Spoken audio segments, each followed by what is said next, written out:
Drugs कन्या, लगातार ये सवाल खड़ा हो रहा है। ड्रग्स का कनेक्शन सामने आने के बाद सुशांत केस में रिया चक्रवर्ती ने लंबे अरसे बाद अपनी चुप्पी तोड़ी है। रिया ने इंस्टाग्राम पर एक वीडियो पोस्ट किया है और अपने परिवार की जान को बताया खतरा। रिया का आरोप है कि घर के बाहर उन्हें लगातार घेर कर धमकाया जा रहा है। रिया ने इस मामले में मुंबई पुलिस से सुरक्षा देने की गुहार लगाई है। रिया ने अपने अपार्टमेंट के बाहर लगी भीड़ का एक वीडियो भी सोशल मीडिया पर शेयर किया है और यह कहा है कि उनको और उनके परिवार की जान को खतरा है। रिया चक्रवर्ती की तरफ से चुप्पी तोड़ी गई है। एक लंबे अरसे के बाद उन्होंने ये ट्वीट किया है। दरअसल ये घर के बाहर उनके महिलाओं की भीड़ जमा हुई थी और उसके बाद हंगामा हुआ था। उसका वीडियो शेयर करते हुए रिया चक्रवर्ती ने कहा है कि उन्हें और उनके परिवार की जान को खतरा है। लंबे समय बाद रिया का ये रिएक्शन सामने आया है। सोशल मीडिया पर एक पोस्ट लिखकर उन्होंने मुंबई पुलिस से मदद की गुहार लगाई है और ये कहा है कि उनकी जान को खतरा है, उनको धमकाया जा रहा है घर के बाहर, उनके परिवार की जान को खतरा है। तो रिया ने अपने और अपने परिवार की जान को खतरा बताया। दिवाकर हमारे सहयोगी जुड़ गए हैं ज्यादा जानकारी के साथ। दिवाकर, लंबे अरसे के बाद रिया चक्रवर्ती की तरफ से चुप्पी तोड़ी गई और आज जिस तरीके से उनके घर के बाहर तमाम महिलाएं जमा हुई थी, उसको लेकर रिया चक्रवर्ती अपनी जान को खतरा बता रही हैं। जाहिर तौर पर, और ये चुप्पी कब तोड़ी गई है, जब उनके पिता इंद्रजीत चक्रवर्ती जो है अपने घर पहुंचे, जहां रिया चक्रवर्ती इस वक्त अपने घर में मौजूद है। वहां पर जब उनके पिता पहुंचे तो मीडिया ने उनसे कई सारे सवाल किए और इस दौरान जो है जब वो घर पर पहुंचते हैं तब उसके बाद ये वीडियो रिया शूट करती हैं अपने घर के अंदर से ही और वहां से जो है वो वीडियो जो है इंस्टाग्राम पर पोस्ट करती हैं। और एक खास जानकारी कि जहां ये वीडियो शूट किया गया है उनके घर से ये हिस्सा बिल्कुल क्लियर दिखता है और खास तौर पर ये वीडियो शूट करने के बाद जिस तरह से रिया चक्रवर्ती ने आरोप लगाया है कि वो मुंबई पुलिस को उन्होंने अप्रोच किया, जो जांच एजेंसियां चाहे सीबीआई हो चाहे ईडी हो, उनसे अप्रोच किया, लेकिन उनकी तरफ से कोई मदद नहीं मिल रही है। उनके परिवार को और उनकी जान को खतरा है, तो जाहिर तौर पर उन्हें लगातार धमकियां मिल रही हैं और इसीलिए उन्होंने मुंबई पुलिस से सुरक्षा मुहैया कराने की मांग की है। लेकिन तो ये वीडियो इंस्टाग्राम पर रिया चक्रवर्ती की तरफ से लंबे अरसे बाद चुप्पी तोड़ते हुए कहा मेरी और मेरे परिवार की जान को खतरा है। और इस बीच ईडी के सूत्रों के मुताबिक बड़ी खबर मिल रही है। जानकारी ये कि सुशांत के केस में सभी 6 आरोपियों के बैंक लॉकर की ईडी जानकारी लेगी और ईडी के पास उनकी चाबी भी है। सुशांत केस में सीबीआई ने रिया, पिता इंद्रजीत चक्रवर्ती और रिया की मां के साथ साथ भाई शोविक चक्रवर्ती, मैनेजर श्रुति मोदी और सैमुअल मिरांडा के खिलाफ एफआईआर दर्ज की और इन सभी के बैंक स्टेटमेंट और लेन देन से जुड़ी सारे कागजात ईडी के कब्जे में है। बाकायदा जो बैंक लॉकर्स हैं उनकी चाबी भी ईडी के कब्जे में है और ईडी इनसे पूछताछ कर रही है। अपडेट यह भी मिल रहा है कि रिया चक्रवर्ती के जो पिता हैं इंद्रजीत चक्रवर्ती, उनको ईडी की तरफ से सम्मन भेजा गया और एक बार फिर से हो सकती है उनसे जांच पड़ताल, उनसे पूछताछ। इससे पहले भी ईडी इंद्रजीत चक्रवर्ती से पूछताछ कर चुकी है। लेकिन इस सब के बीच बड़ी खबर ये कि सुशांत केस में सभी आरोपियों के बैंक लॉकर की चाबी ईडी के पास है। सुशांत केस में सीबीआई ने रिया, पिता इंद्रजीत चक्रवर्ती और रिया की मां के साथ साथ भाई शोविक चक्रवर्ती और मैनेजर श्रुति मोदी और सैमुअल मिरांडा के जो खिलाफ एफआईआर दर्ज की है और तमाम जानकारी ईडी लगातार जुटा रही है। हमारे साथ हमारे सहयोगी इस वक्त विवेक जुड़ गए हैं। विवेक, अब क्या जानकारी मिल पा रही है, क्योंकि यह भी कहा जा रहा था कि ईडी की तरफ से एक बार फिर से इंद्रजीत चक्रवर्ती को सम्मन भेजा गया है, उनसे कब तक पूछताछ हो सकती है? गायत्री, देखिए, इस पूरे मामले में ईडी सूत्रों से जो जानकारी मिल रही है उसे साफ जाहिर हो रहा है कि ईडी एक बार फिर रिया चक्रवर्ती उनके परिवार वालों को बुलाकर पूछताछ कर सकती है और यही वजह है कि ईडी ने रिया चक्रवर्ती के पिता इंद्रजीत चक्रवर्ती को पूछताछ के लिए बुलाया है और बताया जा रहा है कि इसी हफ्ते के एंड में यानी कि कल या परसों ही उनके पिता को वहां पे ईडी ऑफिस दफ्तर पहुंचना है और अपना स्टेटमेंट जारी करना है। और ईडी के सूत्रों से जानकारी मिल रही है उससे भी ये साफ हो रहा है कि जो 6 आरोपी सीबीआई के एफआईआर में हैं और ईडी के मामले में उन सभी लोगों का बैंक अकाउंट जो है उनकी सारी डिटेल को ईडी ने अपनी कस्टडी में ले लिया है। जहाँ हम लॉकर की बात करें या फिर लॉकर की चाबी की बात करें, कोई भी बैंक अकाउंट वो ऑपरेट नहीं कर सकते हैं। यही वजह है कि ईडी अब ये जांच कर रही है कि जो ट्रांजेक्शन, जो मनी ट्रेल की जो बात कही जा रही थी, तो सुशांत सिंह राजपूत के पिता ने आरोप लगाया था कि सुशांत के अकाउंट से 15 करोड़ रुपए लिया और उनके परिवार वालों ने निकाले हैं। उस मामले में ईडी जांच कर रही है। यही वजह बिल्कुल, तो आज या कल में बुलाया जा सकता है, यानी इस हफ्ते के एंड तक बुलाया जा सकता है रिया चक्रवर्ती के पिता इंद्रजीत चक्रवर्ती को, जिनको सम्मन भेजा गया ईडी की तरफ से। और इस बीच आपको बता दें, सुशांत केस में आरोपी नंबर 1 रिया चक्रवर्ती पर जांच का जो फंदा है वो लगातार कस रहा है। सुशांत की मौत के सच पर कई सवाल हैं, बहुत सारे संशय और कई तरह की थ्योरी हैं, लेकिन ईडी की जांच में इतना तो पुख्ता हो चुका है कि रिया चक्रवर्ती, उसका भाई और कुछ दोस्त ड्रग्स कारोबार से भी जुड़े थे और नशे के लिए खुद भी इस्तेमाल करते थे। अब रिया और उसके साथियों के खिलाफ एनसीबी यानी कि नारकोटिक्स कंट्रोल ब्यूरो केस दर्ज कर चुका है। रिया के कुछ और व्हाट्सएप चैट भी सामने आए जिनसे यह भी पता चलता है कि रिया ड्रग्स का कारोबार तो कर ही रही थी, साथ ही धोखे से सुशांत सिंह राजपूत को ड्रग्स भी दिया कर रही थी और इस साजिश में उसके दोस्त भी शामिल थे।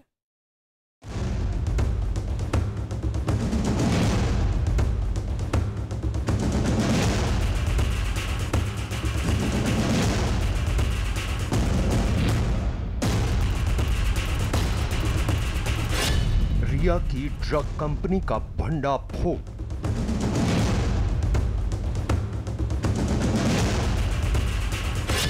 रिया की नई चैट से खुला राज।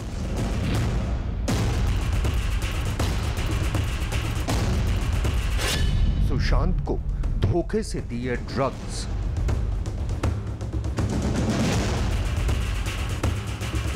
सुशांत सिंह राजपूत की मौत का मामला एक ऐसा केस बन गया है जो हिंदी सिनेमा के उजले पर्दे के पीछे की काली दुनिया का स्याह सच सामने ला रहा है। जब मुंबई पुलिस इस केस की जांच कर रही थी तब महाराष्ट्र सरकार का दावा था कि लोग रस्सी को सांप बनाने की कहानियां गढ़ रहे हैं, लेकिन जब से ईडी यानी प्रवर्तन निदेशालय ने इस केस में मनी लॉन्ड्रिंग की जांच शुरू की तो एक के बाद एक हैरान करने वाले मामले सामने आ रहे हैं। ये वो लिखित और पुख्ता सबूत हैं जो बता रहे हैं कि रिया चक्रवर्ती नशे के काले कारोबार से जुड़ी थी और उन ड्रग्स को अपने दोस्तों को मुहैया कराती थी जिन पर पाबंदी लगी हुई है। रिया की जो नई चैट सामने आई है उसमें वो गौरव आर्या नाम के ड्रग डीलर से बात कर रही है। इस बातचीत में दो तरह के ड्रग्स का जिक्र है। अगर तुम हाई ड्रग की बात कर रहे हो तो मैंने ज्यादा नहीं ली, एक बार LSD और एक बार MDMA। तुम्हारे पास MD है? खत्म हो गया। मंगवा सकते हो। सुशांत सिंह राजपूत मौत के मामले में ड्रग्स के एंगल आने के बाद नारकोटिक कंट्रोल ब्यूरो ने भी इस पूरे मामले में अब मामला दर्ज कर जांच शुरू कर दी है। ड्रग तस्कर गौरव आर्या की तलाश एनसीबी के अधिकारी गोवा में कर रहे हैं और जगह जगह गोवा में छापेमारी भी की जा रही है। सूत्रों के मुताबिक ड्रग तस्कर गौरव आर्या को जल्द ही हिरासत में ले लिया जाएगा। अब रिया की ये दूसरी चैट देखिए जिसमें वो सैमुअल मिरांडा से बात कर रही है। इस चैट में सीधे सीधे ड्रग्स खरीदने की बात हो रही है। क्या तुम दीपेश को 17,000 दे सकती हो? वीड के 2 बैग खरीदे हैं, एक हमारे लिए और एक उसके लिए, वो ट्रांसफर कर देगा। वो एक बड़ा बहुत अहम सवाल उठता है कि कौन सप्लायर है, और सप्लायर जो सामने आता है ना वो सप्लायर मेन नहीं होता है, उसके पीछे कोई सप्लायर होता है। तो वो पूरे चेन को एस्टेब्लिश करना पड़ेगा, पीछे का चेन, फिर आगे का चेन देखना पड़ेगा कि ये कहाँ कहाँ जाता था, कौन कौन और लोग इसका इस्तेमाल करते थे, क्योंकि वो जब इस्तेमाल करने वाले लोगों का नाम जब सामने आएगा तो पता चलेगा कि और भी कौन कौन सप्लायर थे, क्योंकि हर कोई एक सप्लायर तो रखता नहीं है। तो इसलिए मेरे ख्याल से ये बहुत बड़ा खुलासा है। नारकोटिक्स कंट्रोल ब्यूरो इसमें आने से ये दोनों बैक एंड का भी चेन और फ्रंट एंड का चेन दोनों पे खुलासा होने की कुछ उम्मीद है। सैमुअल मिरांडा रिया चक्रवर्ती और सुशांत का दोस्त है। फिलहाल इस केस से जुड़े लोगों पर एनसीबी का फंदा कसता जा रहा है। ईडी का दावा है कि मामले की जांच में ड्रग्स का ये एंगल किसी और से नहीं बल्कि रिया चक्रवर्ती के फोन से मिला है। ईडी को रिया के फोन से डिलीट की गई कुछ व्हाट्सएप चैट मिली हैं जिसमें रिया ड्रग्स के बारे में बात कर रही है। रिया के फोन से 25 नवंबर 2019 की एक व्हाट्सएप चैट मिली है। ये वो वक्त था जब रिया सुशांत के साथ मुंबई के वाटरस्टोन होटल में रुकी थी। इस चैट में जया साहा, जो कि श्रुति मोदी की दोस्त है, रिया को लिखती हैं कि मैंने उससे श्रुति से कोऑर्डिनेट करने के लिए कहा है, उम्मीद है मददगार होगा। Thank you so much. No problem bro, उम्मीद है ये मददगार होगा। चाय, कॉफी या पानी में 4 बूंदे डालो और उसे पीने दो। असर देखने के लिए 30 से 40 मिनट रुको। मुझे खुशी है कि तुमने ये भेजा। क्या इससे कोई मदद मिली? हाँ, उसे कुछ हद तक शांत कर दिया है, लेकिन दिन में एक बार ही। मैं CBD ऑयल भी वाटरस्टोन भेज रही हूँ। बहुत शुक्रिया। मेरे ऑफिस का लड़का वाटरस्टोन पहुँच गया है। सुशांत का परिवार पहले से रिया पर आरोप लगाता रहा है कि रिया सुशांत को लंबे वक्त से ड्रग्स दे रही थी और अब चैट से भी इसी तरह का अंदेशा लगाया जा रहा है और परिवार की मांग है कि रिया को गिरफ्तार किया जाए। रिया मेरे बेटे सुशांत को लंबे समय से जहर पिलाया करती थी, वो इसकी हत्यारी है। जांच एजेंसी को चाहिए कि रिया को और उसके सहयोगी को अविलंब गिरफ्तार करें और उसे सजा दिलाएं। सुशांत की बहन श्वेता कीर्ति सिंह ने भी इस केस में रिया और उसके साथियों को घेरा है। रिया और उसके गैंग ने महीनों तक सुशांत को ड्रग्स दिए, उसका पैसा लूटा और परिवार को पास नहीं आने दिया। 8 जून की रात मेरे भाई के घर से गई और एक आईटी टीम ने भाई की डिवाइस से डेटा गायब कर दिया और उसी रात दिशा की मौत भी हुई। सुशांत केस में मुंबई पुलिस ने पूछताछ करके खाना पूर्ति करने की कोशिश की थी, लेकिन ईडी, एनसीबी और सीबीआई के जुड़ने के बाद एक्टर की मौत से जुड़े केस में ऐसे राज सामने आ रहे हैं जो फिल्म जगत के स्याह सच को उजागर करने वाले हैं। रिया के चैट में सीबीडी और एमडीएमए इन 2 ड्रग्स का जिक्र बार बार आता है। जहां से वो वाटरस्टोन होटल में सीबीडी ऑयल नाम की ड्रग्स मंगवाती हैं। जैसे दरअसल सीबीडी ऑयल एक प्रतिबंधित ड्रग्स है जिसके इस्तेमाल से कई तरह के साइड इफेक्ट होते हैं। आइए बताते हैं आपको आखिर ये ड्रग्स हैं क्या। सीबीडी ऑयल यानी कि कैनबिडियोल गांजे के पौधे में ये पाया जाता है। आपको ये भी बता दें, सीबीडी को सिगरेट, भाप और स्प्रे के जरिए लिया जाता है। इसे चाय या कॉफी में भी मिलाकर लिया जा सकता है। इसको लगातार इस्तेमाल करने से पागलपन जैसी हालत हो जाती है। रिया की चैट में जिस दूसरी ड्रग्स का जिक्र है वो है एमडीएमए। इस ड्रग्स को शॉर्ट फॉर्म में एमडी भी कहा जाता है और इसी नाम से रिया और उसके दोस्तों ने इस ड्रग्स के बारे में बातचीत भी की है। एमडीएमए एक सिंथेटिक ड्रग्स है। इसको एक्सटेसी और मॉली भी कहते हैं। इसके अलावा इसके बारे में यह भी कहा जाता है कि रेव पार्टियों में ड्रग खूब इस्तेमाल होती है। इसको निगलने पर इसका असर 35 से 40 मिनट में होता है। रिया ने जो चैट जया के साथ की है उसमें भी 35 से 40 मिनट इंतजार करने का जिक्र आता है। इस ड्रग को लगातार लेने से डिप्रेशन और चिंता बढ़ने लगती है। इस ड्रग को इस्तेमाल करने से नींद नहीं आती। लगातार इसका इस्तेमाल करने पर ध्यान देने की काबिलियत और याददाश्त कमजोर हो जाती है। सुशांत केस में ड्रग्स का एंगल जब से जुड़ा है तब से हिंदी सिनेमा जगत में फैली गंदगी सामने आ रही है और फिल्म जगत के वो सितारे भी खुलकर बोल रहे हैं जो ड्रग्स का शिकार हुए हैं। फिल्म अभिनेत्री कंगना रनौत ने सिनेमा जगत में फैली ड्रग्स इंडस्ट्री के बारे में कई चौंकाने वाली जानकारियां जगजाहिर की। उन्होंने सरकार से अपील की है कि अगर उन्हें सुरक्षा दी जाए तो वो इस काली दुनिया की भयानक सच्चाई सामने लाने में मदद करने के लिए तैयार हैं। साथ ही कंगना ने अपने फिल्मी जगत के मेंटोर पर भी उन्हें कम उम्र में ही ड्रग्स देने के आरोप भी लगाए। कंगना की मुहिम के बाद सोशल मीडिया पर फिल्म जगत की ऐसी कई बड़ी हस्तियों को घेरा जा रहा है जिन पर ड्रग्स लेने का आरोप लगता रहा है।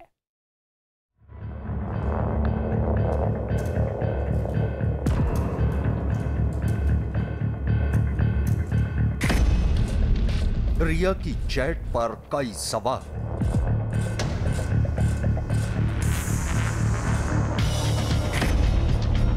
सिनेमा जगत में कितना गहरा ड्रग्स का जंजाल।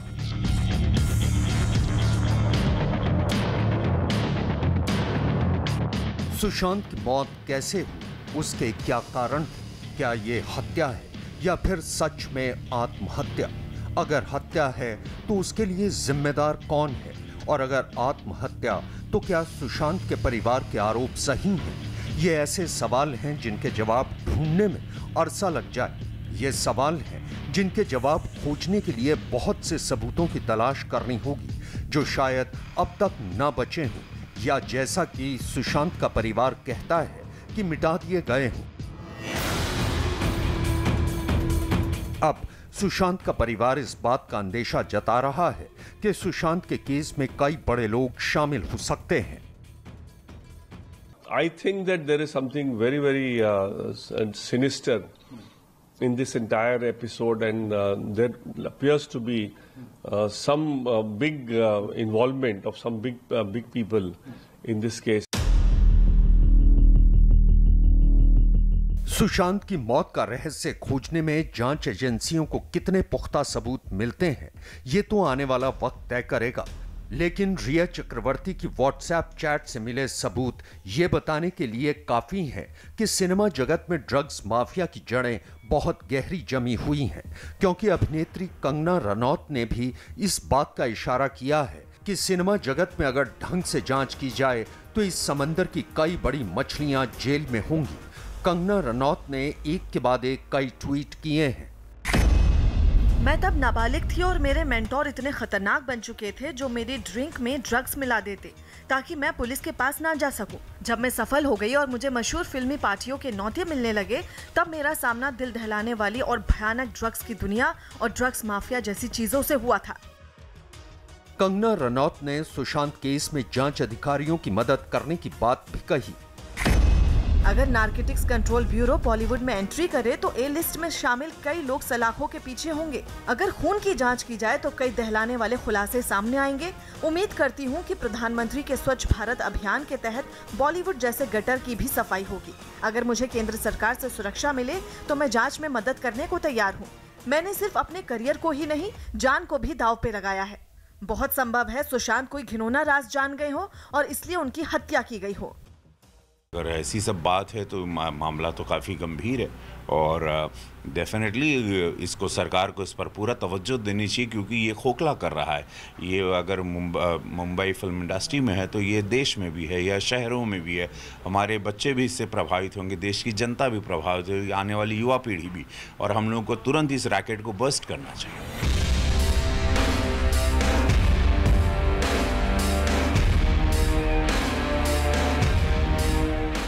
कंगना की इंसाफ की जंग में कूदने के बाद सोशल मीडिया पर हिंदी सिनेमा जगत की कई बड़ी हस्तियों को घेरा जा रहा है।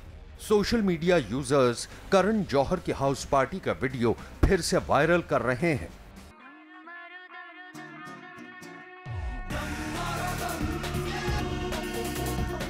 करण जौहर के घर पर यह पार्टी जुलाई 2019 में हुई थी। इसमें कई सितारे नजर आ रहे हैं। उस वक्त भी पार्टी में शामिल इन सितारों पर नशे में होने और ड्रग्स लेने का आरोप लगा था। अब एक बार फिर इसी वीडियो को वायरल किया जा रहा है और आरोप लगाया जा रहा है कि ड्रग्स माफिया की पहुंच इन सितारों के घर तक है।